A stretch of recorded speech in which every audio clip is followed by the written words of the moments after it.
อ้ยเตียนรอก็พระเอกอีกบ้านนับแต่จากนั้นมาชีวิตเปลี่ยนแปลงเลยมื้อนี้หัวหน้าสองมาหามื้อ มื้อ นี้ นี้แต่งตัวรอพิเศษมื้อนี้พุ่นล่ะใส่เต็มยศเลยมื้อนี้รอแห้งเลย เออ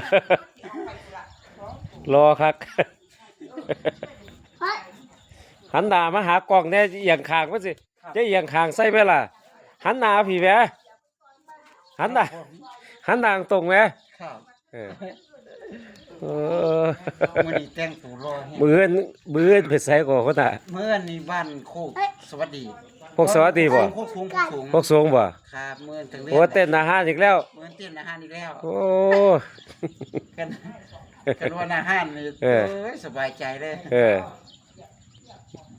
มื้อเช้าก็สิได้กินข้าวกับไข่ เอาบ่ไปตั้งมื้อนี้บ่ อันมื้ออื่น มื้ออื่นบ่ค่อยไป ครับแต่เช้า เอาคู่ไปลัดรถมื้อนี้ โอ้ยอันเขาเจ้าสิด่า บ่ เขาเจ้าสิบอกให้ เกรงใจรู้จักเกรงใจคนอยู่ เออ เจ้ามื้ออื่นนี่หน้าห้านนี่พระเอกหมอลำนี่โอ้ยอายพุ่นล่ะ เออ ผมนี่รอแฮงเป็นรอก็พระเอกอีก เออคนร้อน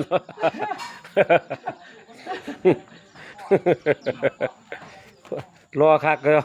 บผมรอก็พระเอกพุ่นล่ะ เออเอาซับเดียวพ่นนะครับ